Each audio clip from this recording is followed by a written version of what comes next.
Hello student, मैं दिव्या कौशिक आपकी chemistry mentor और स्वागत है आप सभी का B2 लर्निंग के ऑनलाइन प्लेटफॉर्म पे बेटा, है ना। तो बेटा अपन ने केमिकल बॉन्डिंग स्टार्ट कर रखा था और अपन शेप वगैरह सब पढ़कर आ चुके थे, है ना। हाइब्रिडाइजेशन वगैरह सब सीख के आ चुके थे, शेप वेप सब एकदम बढ़िया से हमको बनाना आ चुका था, है ना। और सेट्स वगैरह हम सब बना के आ चुके थे, ठीक है ना। फिर हमने बैंड रूल पढ़ लिया, फिर हमने बॉन्ड एंगल के क्वेश्चंस हर तरीके के कैसे भी आते हैं, कहाँ से आते हैं, कैसे करने हैं, स्टेप वाइज सब सॉल्व कर लिया अपन ने, ठीक है ना।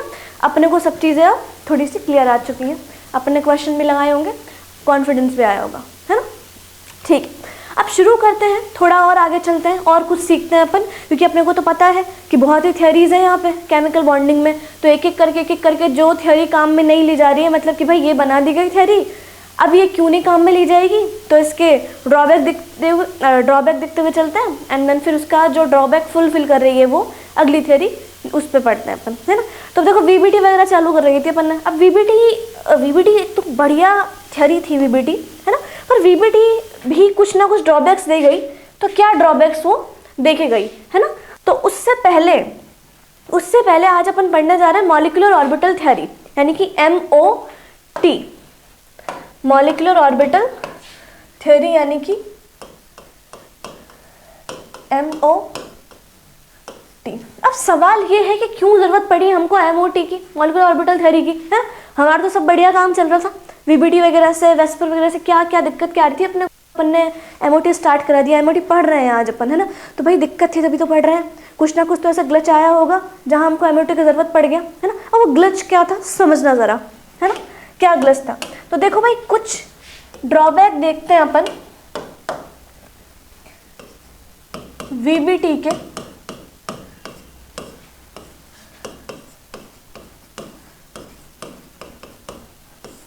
देखो क्या ड्रॉबैक थे, है ना। तो ऐसा कहा वीबीटी ने ऐसा कहा कि जो आपका O2 है ना, वो डायामैग्नेटिक है ना। पर वास्तविकता में, यानी कि इन रियलिटी, O2 तो डायामैग्नेटिक होता ही नहीं है, O2 तो भाई मैग्नेटिक होता है। अब वीबीटी ने जैसा कहा कि अरे यार यहाँ तो कोई अनपेयर्ड इलेक्ट्रॉन है ही नहीं, और जब अनपेयर्ड इलेक्ट्रॉन नहीं होता तो वो मॉलिक्यूल डायामैग्नेटिक होता है। अगर कहीं भी एक भी अनपेयर्ड इलेक्ट्रॉन अपने को प्रेजेंट मिल गया तो वो मॉलिक्यूल पैरामैग्नेटिक बन जाता है। चलो मैं लिख भी देती हूँ, थोड़ा और क्लैरिटी रहेगी अपने को, कि अगर अनपेयर्ड इलेक्ट्रॉन प्रेजेंट है तो पैरामैग्नेटिक, और अगर अनपेयर्ड इलेक्ट्रॉन एब्सेंट है तो डायामैग्नेटिक। ये सिनेरियो अपना रहता है पैरामैग्नेटिज्म और डायामैग्नेटिज्म का, है ना, देखने का, ठीक है। तो वीबीटी ने कहा कि O2 के पास तो सारे के सारे पेयर्ड इलेक्ट्रॉन है, एक भी अनपेयर्ड इलेक्ट्रॉन नहीं है, तो ये तो भाई होगा डायामैग्नेटिक। पर ऐसा तो नहीं है, है ना। देखो जरा, जैसे ऑक्सीजन का इलेक्ट्रॉनिक कॉन्फ़िगरेशन है 1s2, 2s2, 2p4, ये इसके वैलेंस शेल के इलेक्ट्रॉन, है ना। तो इसने कहा कि एक ऑक्सीजन का ये बना डाला मैंने 1 2 3 4, और दूसरे ऑक्सीजन का 2s2 ये रहा, और ये बना डाला मैंने 1 2 3 और 4। तो जाहिर सी बात है यार, ये px जो है इस px के साथ, और ये py जो है इस py के साथ मिलकर बॉन्डिंग वगैरह बना लेगा यार। कहाँ डायामैग्नेटिज्म, सही तो बोला है वीबीटी, सही तो कहा है वीबीटी ने कि भाई कहाँ अनपेयर्ड इलेक्ट्रॉन दो जो है ये आपस में ओवरलैपिंग कर लेंगे आराम से, है ना। पर इन रियलिटी, ऐसा तो कह दिया वीबीटी ने, एक्सप्लेन कर दिया, है ना। पर इन रियलिटी इस हिसाब से देखा जाए तो अपने पास यहाँ पर अनपेयर्ड इलेक्ट्रॉन तो फिर तो 0 बचे, है ना। और जिस हिसाब से तो फिर ये डायामैग्नेटिक हुआ, ठीक है, ऐसा वीबीटी ने कहा। पर इन रियलिटी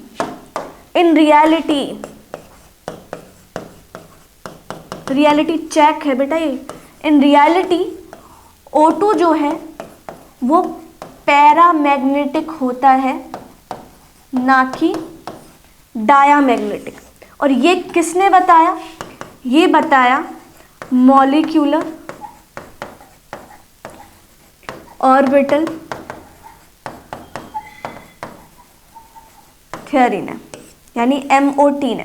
तो ये सब बातें MOT ने बताई, यानी कि एक ड्रॉबैक जो VBT ने दिया, VBT का ड्रॉबैक ही माना जाएगा नहीं, क्योंकि VBT कह रहा है डायामैग्नेटिक है O2, पर असल में ऐसा होता कुछ नहीं है भाई, पैरामैग्नेटिक होता है O2 तो। और ये पैरामैग्नेटिज्म वाला जो बात है ये किसने बताया? ये MOT ने बताया अपने को, है ना। तो इसलिए अपन MOT पढ़ते हैं, इसलिए अपन को MOT पढ़ने का जरूरत पड़ गया बेटा। VBT में काम चल जाता, कोई दिक्कत वाली बात थी नहीं, है ना। चलिए, तो फिर अब पता चल गया है कि MOT पढ़नी है अपने को। तो MOT बहुत ही कमाल की चीज़ है, यकीन मानना बहुत ही ईजी है, बहुत ही ईजी है ना। कुछ भी नहीं करना होता है अपने को, गिनती आनी चाहिए ऑलमोस्ट, अगर मैं बोलूँ तो आना चाहिए कि कैसे इलेक्ट्रॉन भरना है, वो अपने को आता है। अपन पीरियोडिक पढ़ के आ चुके हैं, उसमें दिक्कत नहीं है कहीं भी, है ना। तो अब जब पढ़नी है अपने को ये चीज़, तो शुरू करते हैं। बेस अपना हो चुका है क्लियर कि क्यों पढ़ने जा रहे हैं अपन, तो बस फिर आइए देखते हैं क्या होती है MOT, मॉलिक्यूलर ऑर्बिटल थ्योरी, है ना। हेडिंग डाल देती हूँ मैं यहाँ पे, देखना MOT।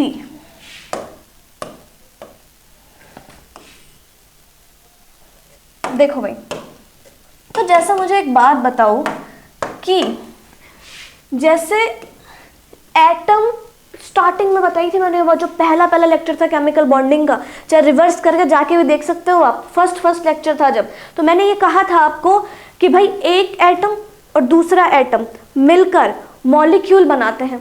बहुत सीधी सी बात है ये तो, है ना भाई। दो एटम मिलकर मॉलिक्यूल का फॉर्मेशन करेंगे ही करेंगे। वैसे ही अगर दो एटम्स मिलकर मॉलिक्यूल बना सकते हैं, मॉलिक्यूल का फॉर्मेशन कर सकते हैं, तो वैसे ही दो एटॉमिक ऑर्बिटल मिलकर मॉलिक्यूलर ऑर्बिटल क्यों नहीं बना सकते? अरे बना सकते हैं कि नहीं बना सकते? बिल्कुल बना सकते हैं। बस तो फिर तो यहाँ से मॉलिक्यूल MOT का बेस रखा जाता है कि atom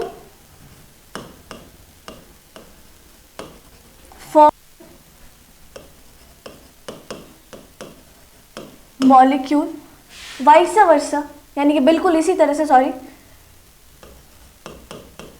atomic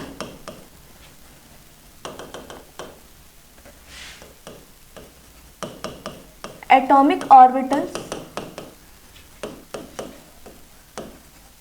form molecular orbital. ठीक है, तो जैसे एटम मिलकर मॉलिक्यूल बना रहा है, वैसे ही एटॉमिक ऑर्बिटल मिलकर मॉलिक्यूलर ऑर्बिटल बना रहा है। अब ये बना तो रहा है एटॉमिक ऑर्बिटल, पर ये याद रखिएगा कि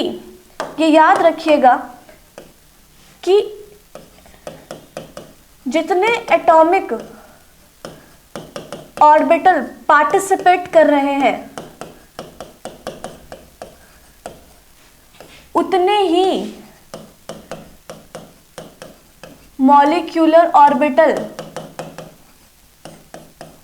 फॉर्म हो रहे हैं, यानी कि इक्वल नंबर है भाई। ये बात ध्यान रखना, इक्वल नंबर, यानी कि जितने एटॉमिक ऑर्बिटल पार्टिसिपेट करेंगे उतने ही मॉलिक्यूलर ऑर्बिटल बनेंगे। सेम नंबर का क्वांटिटी रहता है इसका, पर डिफरेंट क्या रहता है कि मॉलिक्यूलर ऑर्बिटल का जो एनर्जी है आपका, वो थोड़ा डिफरेंट आ जाता है। ठीक है, ये याद रखना, है ना। अच्छा, तो अब जो ये सब चीज़ें हो रही हैं बेटा, तो हमने ये कह दिया कि एटॉमिक ऑर्बिटल जो है एक रियल ऑर्बिटल के उस पर मानते हैं अपन, वहीं हाइब्रिड ऑर्बिटल को अपन अनरियल मानते हैं, और वहीं मॉलिक्यूलर ऑर्बिटल को भी अपन अनरियल ही मानते हैं। ठीक है, ये बात हुई। तो जब ये ही बात हुई है हमारे बीच, तो हमको ये भी पता होना चाहिए कि ये जो मिक्सिंग हम कर रहे हैं एटॉमिक ऑर्बिटल की, ये जो मिक्सिंग हम कर रहे हैं atomic orbital plus atomic orbital की, जिससे हमें मॉलिक्यूलर ऑर्बिटल का फॉर्मेशन हो रहा है। जितनी क्वांटिटी में ये ले रहे हैं उतनी क्वांटिटी में ही ये बन रहे हैं आपके। 2 लिए तो 2 ही मॉलिक्यूलर ऑर्बिटल बने हैं, भले ही चाहे मैंने दिखाया है कि पर बन दो ही रहे हैं, ठीक है ना। अभी देखेंगे अपन इस चीज़ को भी, थोड़ा रुकिए। तो जैसे मैंने कहा कि 2 एटॉमिक ऑर्बिटल लिए, मॉलिक्यूलर ऑर्बिटल का फॉर्मेशन हो गया, यानी मिक्सिंग कराई हमने एटॉमिक ऑर्बिटल की। अब जब मिक्सिंग कराई हमने एटॉमिक ऑर्बिटल की, तो हमें ये भी तो पता होना चाहिए ना कि ये जो मिक्सिंग हुई है आपकी, ये है हाइपोथेटिकल मिक्सिंग, यानी सच्चाई से उसको कोई वास्ता नहीं है, बस करा रहे हैं क्योंकि करानी है ना। हाइपोथेटिकल मिक्सिंग है एक तरीके की। अब ये हाइपोथेटिकल मिक्सिंग है आपकी, 2 एटॉमिक ऑर्बिटल जब बन रहे हैं आपस में, तो हाइपोथेटिकल मिक्सिंग को फॉर्म कर रहे हैं, है ना, मतलब हाइपोथेटिकल मिक्सिंग बना रहे हैं ये। तो अब क्या मेथड रहने वाला है इनके दोनों के आपस में ऐड होने का। तो देखो, ये जो मिक्सिंग हुई है आपकी हाइपोथेटिकल, इसका 2 तरीके से हम डिवाइड करना चाहें तो हाइपोथेटिकल मिक्सिंग बोलेंगे इसको अपन, है ना। देख लेना जरा, हाइपोथेटिकल मिक्सिंग, ठीक है। तो मैं बात करती हूँ अगर हाइपोथेटिकल मिक्सिंग की, और मैं डिवाइड करना चाहूँ इसको 2 पार्ट में। तो पहला अप्रोच है हाइपोथेटिकल मिक्सिंग का LCAO मेथड, और दूसरा अप्रोच है UA मेथड। यानी कि LCAO मेथड का मतलब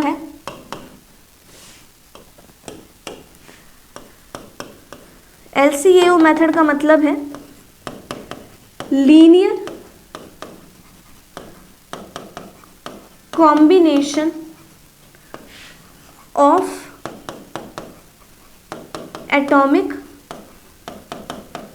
ऑर्बिटल, और यहां पर यूनाइटेड एटम मेथड, ठीक है। तो हम क्या करने वाले हैं, हम तो ये अप्रोच फॉलो करने वाले हैं अपने पास, है ना, LCAO मेथड। इससे ही हमारा हाइपोथेटिकल मिक्सिंग करा रहे हैं अपन। यूनाइटेड एटम मेथड एक तरीका तो है, पर हम पर्सनली अप्रोच कौन सा फॉलो करते हैं अपने MOT में, अपने सिलेबस में LCAO मेथड फॉलो करते हैं। अब क्या है LCAO मेथड? अरे इतना इजी है, कुछ भी नहीं है ना। नाम में इसका काम छुपा है कि linear combination of atomic orbital, यानी कि एटॉमिक ऑर्बिटल का लीनियर कॉम्बिनेशन, यानी 1-to-1 इंटरेक्शन कराना है अपने को, है ना।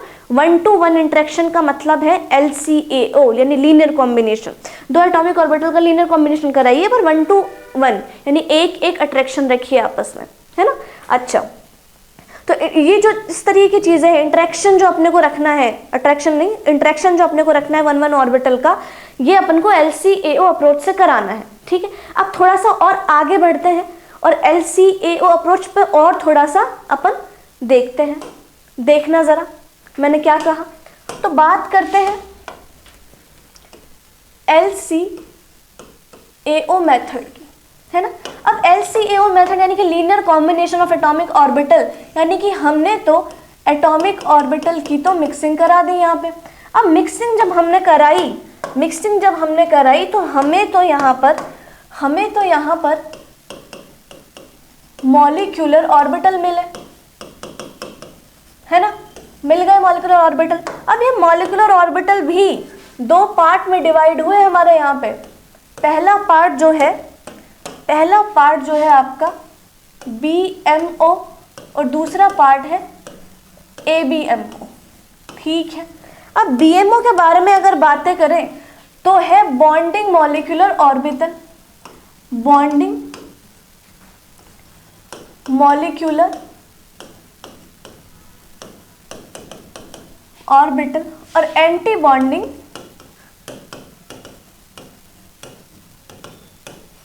मॉलिक्यूलर ऑर्बिटल, ठीक है, तो ऐसा कहते हैं अपन कि ये जो BMO और ABMO बना है और एक और बनता है जो अपन ने वहां नहीं दिखाया, चलो दिखा भी देते हैं, वैसे इतना इंपॉर्टेंट नहीं होता इसलिए भी नहीं शो करा अपन ने उसको। तीसरा बनता है नॉन बॉन्डिंग मॉलिक्यूलर ऑर्बिटल, यानी कि नॉन बॉन्डिंग मॉलिक्यूलर ऑर्बिटल। तो समझना, जो बात बताने जा रही हूँ समझना, बहुत इंपॉर्टेंट है ना। तो बॉन्डिंग मॉलिक्यूलर ऑर्बिटल जो होता है आपका, इसका एनर्जी जो है वो बहुत ही लो होता है, बहुत ही कम होता है, एकदम बिल्कुल कम होता है इसका एनर्जी, है ना। तो जब इसका एनर्जी कम है तो इसका स्टेबिलिटी क्या होगा, अच्छा खासा यानी ज़्यादा होगा। और ABMO में यानी एंटी बॉन्डिंग मॉलिक्यूलर ऑर्बिटल का जो एनर्जी होता है वो ज़्यादा होता है, तो इसका स्टेबिलिटी क्या होगा, कम होगा। और नॉन बॉन्डिंग की अगर मैं बात करूं, तो नॉन बॉन्डिंग मॉलिक्यूलर ऑर्बिटल जो है वो मिक्सिंग ही नहीं होती इसलिए बनता है, यानी नो मिक्सिंग, है ना, अप्रोच ही नहीं कर पाए एक दूसरे को आपस में। तो मैंने कहा कि LCAO अप्रोच जो हमने लगाई है, LCAO linear combination of atomic orbital, यानी कि 2 एटॉमिक ऑर्बिटल का लीनियर कॉम्बिनेशन करा डाला, जिससे हमें तीन मॉलिक्यूलर ऑर्बिटल मिले। पहला BMO, दूसरा ABMO, तीसरा NBMO यानी नॉन बॉन्डिंग। अब नॉन बॉन्डिंग की तो बात ही करनी यार, नॉन बॉन्डिंग का मतलब यही है कि इंटरेक्शन हो ही नहीं रहा है, मिक्सिंग हो ही नहीं रही है, इसलिए नॉन बॉन्डिंग दे दिया अपन ने नाम। अपना फोकस रहना चाहिए बॉन्डिंग और एंटी बॉन्डिंग पे।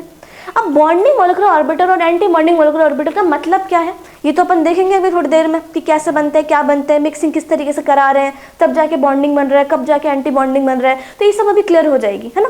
पर बात कर रहे हैं यहाँ पे इनकी, तो मैंने कहा कि बॉन्डिंग मॉलिक्यूलर ऑर्बिटल जो होता है आपका, इसका एनर्जी बहुत ही कम होता है। और अब अपने को पता है यार, ये सब चीज़ें पता है अपने को, कि जो स्टेबिलिटी होता है आपका, वो पोटेंशियल एनर्जी के इन्वर्सली प्रोपोर्शनल होता है। ये सब पता है अपने को, स्टार्टिंग में डिस्कस करके आ चुके हैं अपन, है ना, कि जैसे जैसे एनर्जी बढ़ेगा वैसे वैसे स्टेबिलिटी कम हो जाएगा। तो बॉन्डिंग मॉलिक्यूलर ऑर्बिटल का एनर्जी बहुत ज़्यादा ही कम है, इसलिए इसका स्टेबिलिटी बहुत सही है, और इसका एनर्जी बहुत ही हाई है, इसलिए इसका स्टेबिलिटी बहुत ही लो है ना। तो ऐसा समझना है इस चीज़ को। तो ये फॉर्मेशन हुआ अपना, ये चीज़ अपन पढ़ने वाले हैं, ये अपना क्रिस्प है दोनों, और ये बना किससे है, LCAO अप्रोच से बना है। अब बात ये आती है अपनी कि ये जो अपना MOT है, वो फॉलो करता है वेव नेचर को। किसको फॉलो करता है, वेव नेचर बेस्ड थ्योरी है, वेव नेचर बेस्ड थ्योरी है ना। तो वेव नेचर बेस्ड यानी वेव का अपन को समझना पड़ेगा, वेव का इंटरेक्शन अपने को समझना पड़ेगा बॉन्डिंग और एंटी बॉन्डिंग मॉलिक्यूलर ऑर्बिटल के लिए, है ना। तो बेसिकली कहा जाए कि हाइपोथेटिकल मिक्सिंग है और दूसरा वेव नेचर पर बेस्ड थ्योरी है अपनी MOT। अब बात करते हैं, अगर मिक्सिंग करा ही रहे हैं आप, तो याद करिए कि अगर मैंने आपको ये चीज़ कभी कही होगी और जो आपने याद भी कभी करी होगी, शायद अपने दिमाग में होगी ये चीज़, कि LCAO का अगर मिक्सिंग कराया भी जाए तो 2 तरीके से हो सकता है, एक तो एक्सियल और एक कोलेट्रल। याद करो पुरानी बातें, ओवरलैपिंग कराया जाए तो ये एक्सियल और कोलेट्रल ओवरलैपिंग,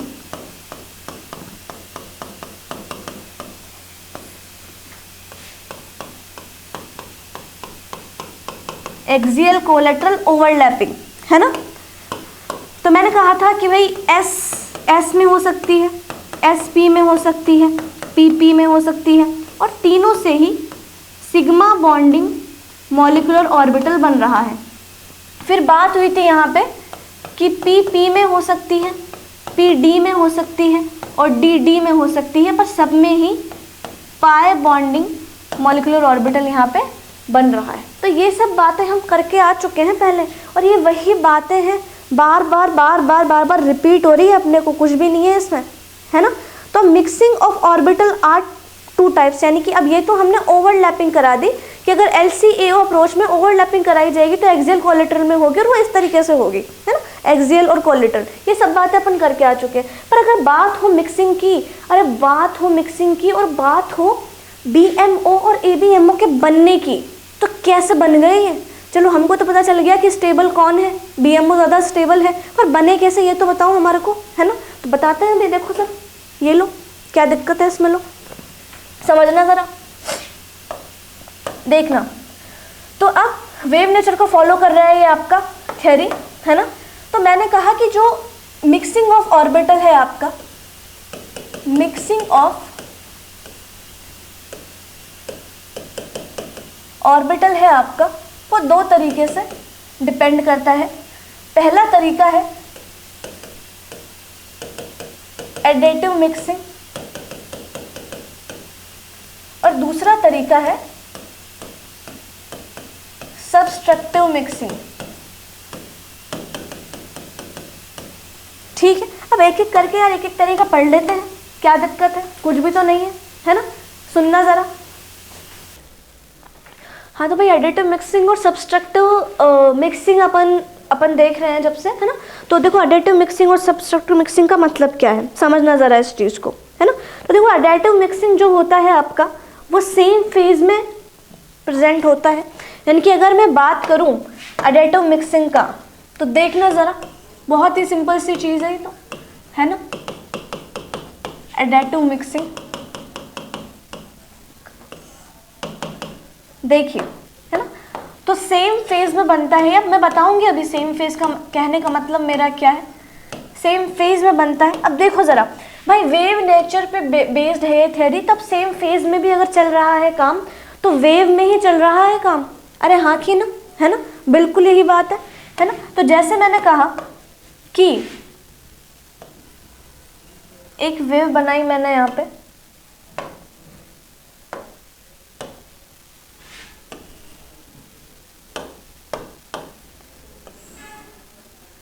और कुछ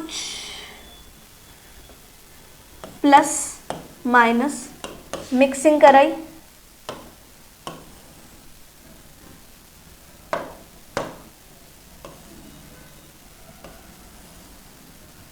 प्लस माइनस, तो ये psi1 और ये psi2। तो जब मिक्सिंग हुई तो कुछ इस तरीके का हमको हिसाब किताब मिला, plus minus psi1 plus psi2। तो एक तरीके का कंस्ट्रक्टिव मिक्सिंग हमको ये मिल चुका है ना। अब यहाँ पर एडिटिव मिक्सिंग का ये फ़ायदा होता है बेटा, एडिटिव मिक्सिंग का ये फ़ायदा होता है कि एडिटिव मिक्सिंग में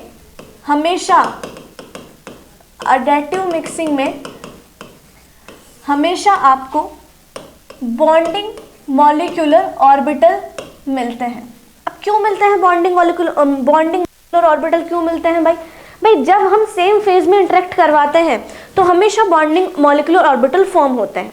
जब सेम फेज में इंटरेक्ट करवाते हैं तो बॉन्डिंग मॉलिक्यूलर ऑर्बिटल फॉर्म होते हैं, है ना। और ये सेम फेज आ कहाँ से रहा है, एडिटिव मिक्सिंग से आ रहा है। ठीक है, मान ली हमने ये बात।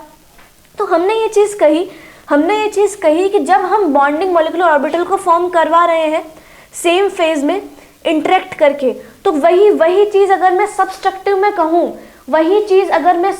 में कहूँ तो सब्सट्रैक्टिव में तो हमारे को ये चीज़ देखनी पड़ेगी कि हम सेम फेज नहीं बल्कि क्या ले रहे हैं, डिफरेंट फेज ले रहे हैं। तो एडिटिव मिक्सिंग में जो मैंने आपको वेव नेचर बनवाया अभी, ये वाला वेव नेचर बनवाया जो एडिटिव मिक्सिंग में इलेक्ट्रॉन के पाए जाने की प्रोबेबिलिटी, इलेक्ट्रॉन के पाए जाने का प्रोबेबिलिटी काफ़ी हाई रहता है। जिससे कि अब पाया कहाँ जाएगा, इलेक्ट्रॉन पाया भी कहाँ ही जाएगा, न्यूक्लियाई के बीच में पाया जाएगा इलेक्ट्रॉन, है ना। और बहुत ही कमाल का प्रोबेबिलिटी रहता है बॉन्डिंग में तो पाया जाने का। तो इन बिटवीन न्यूक्लियाई, है ना। अब जब हम न्यूक्लियाई के बीच में इलेक्ट्रॉन का पाए जाने का प्रोबेबिलिटी अच्छा खासा बता रहे हैं, तो न्यूक्लियाई के बीच में जो रिपल्शन होगा वो क्या हो जाएगा, बिल्कुल कम हो जाएगा।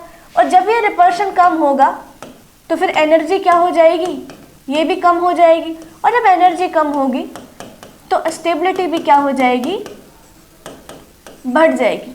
तो बहुत सिंपल सी बात है कि जब सेम फेज में हमने इंटरेक्ट करवाया, है ना, वेव्स को, तो हमको बॉन्डिंग मॉलिक्यूलर ऑर्बिटल मिला। ठीक है, मिल गया।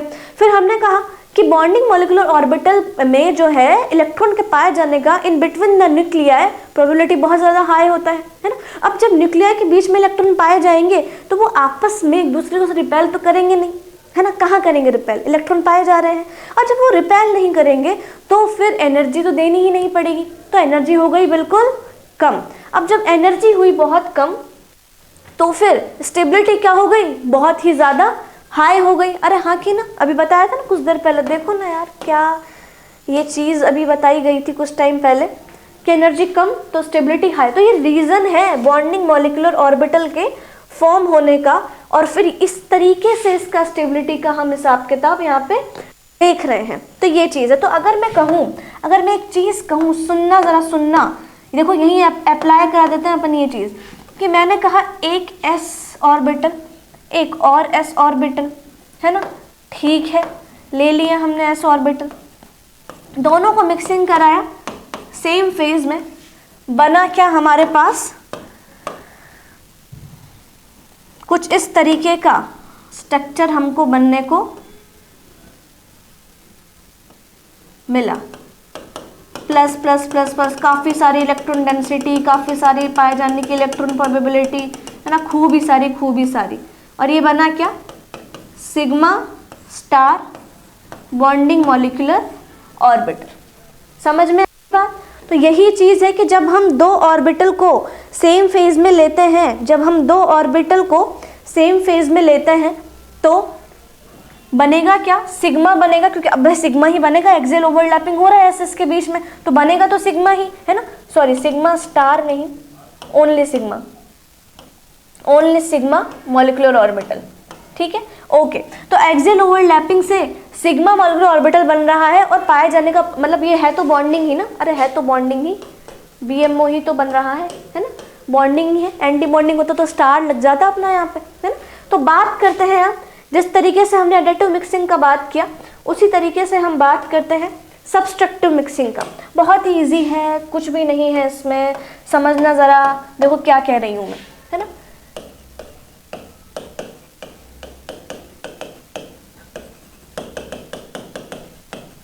देखो सब्सट्रैक्टिव मिक्सिंग का हिसाब किताब क्या है। जैसे मैंने कहा कि भाई वहाँ सेम फेज में हो रहा था, तो यहाँ पे मिक्सिंग क्या होगी, डिफरेंट फेज में होगी, है ना, डिस्ट्रक्टिव मिक्सिंग होगी। तो आओ मिक्सिंग करवाते हैं थोड़ा सा, देखना ज़रा।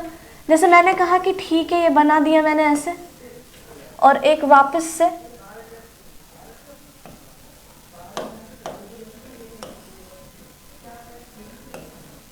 ये बना डाला। आओ वेव बनाते हैं, वेव बनाई, एक प्लस माइनस, एक माइनस प्लस, दोनों को जोड़ा और क्या मिला हमें यहाँ पे,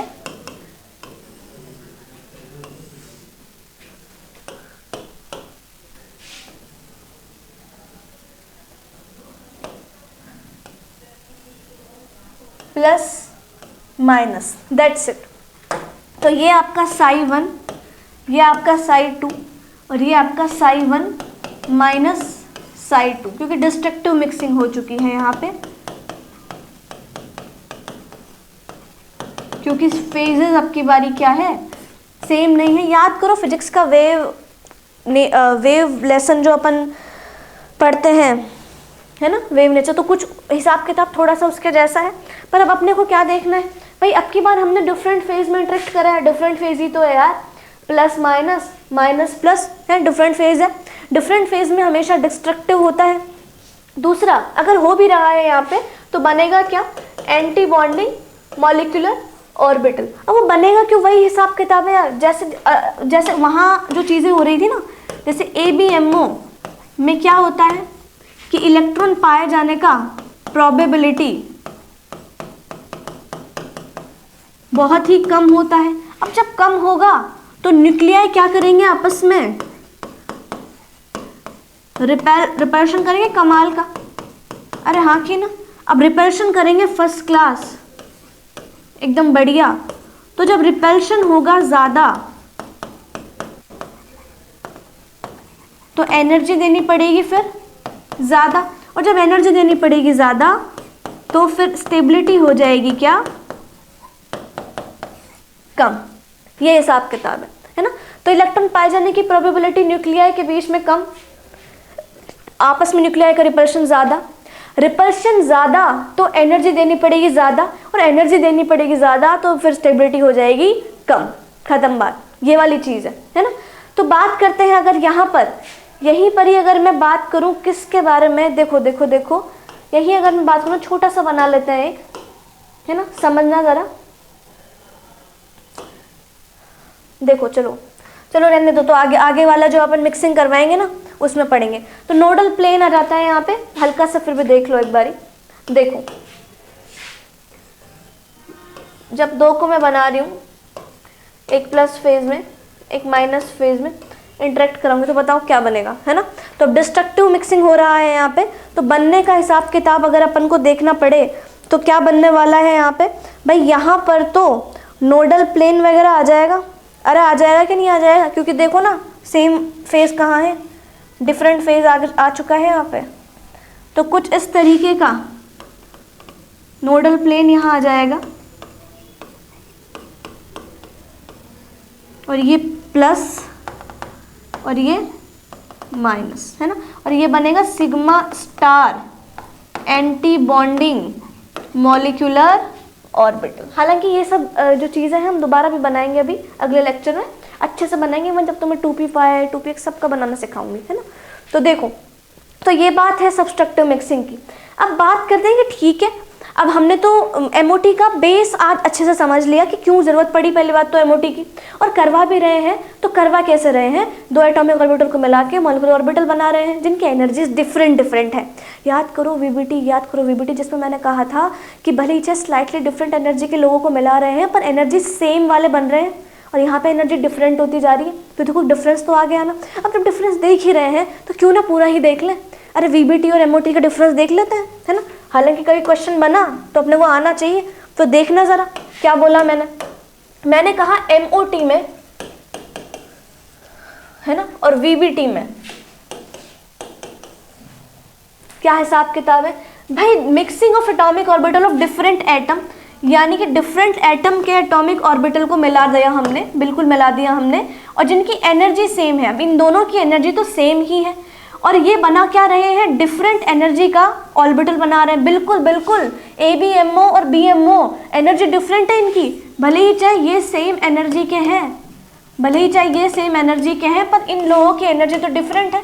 पता है हमको, एक के ज़्यादा एक के, है ना, बिल्कुल, है ना। अच्छा, तो बना भी क्या रहे हैं, bonding, anti bonding, non bonding, ठीक है। यहाँ देखो mixing of atomic orbital of same atom of different energy. बिल्कुल इनका एनर्जी स्लाइटली डिफरेंट है, याद करो लिखवाया भी था मैंने VBT में, स्लाइटली डिफरेंट एनर्जी, है ना, to produce approximately same energy, बिल्कुल same energy orbital of called hybrid orbital, जो कि अनरियल सा रहता है। अपन बात करके आ चुके हैं, है ना। अगर रियल है तो एटॉमिक ऑर्बिटल ही रियल है, बाकी के फिनोमेना जो है चाहे वो मॉलिक्यूलर ऑर्बिटल का हो चाहे वो हाइब्रिड ऑर्बिटल का हो, अनरियल सा अपन मानते हैं इसको, है ना।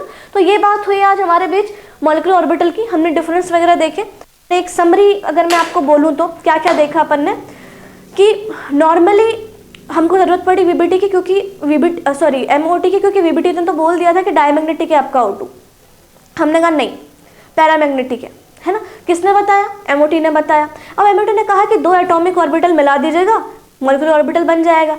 अब उसने कहा कि दो तरीके से बनाना, एक तो एंटी बॉन्डिंग और एक बॉन्डिंग। अगर आप सेम फेज में मिलाओगे तो मैं बॉन्डिंग बना के दे दूंगा आपको, और अगर आप डिफरेंट फेज में मिलाओगे तो मैं आपको एंटी बॉन्डिंग बना के दे दूंगा। हाँ, नॉन बॉन्डिंग भी बनेगा, पर वो तब बनेगा जब मिक्सिंग ही अच्छे से हो ही ना पाए, मिक्सिंग ही ना हो पाए। एक तो ले लें अपन S, और एक ये S ऐसे ले लें, है ना, एक ले लें S ऐसे और एक ये P ऐसे ले लें, तो बताओ यार कहाँ मिक्सिंग होगी? ये तो होने ही नहीं है मिक्सिंग तो, है ना। तो ये अपना नॉन बॉन्डिंग वाला सीन होता है। हालांकि ये सब नहीं देखते अपन, है ना, क्योंकि अपन को अपना फोकस कहाँ रखना है?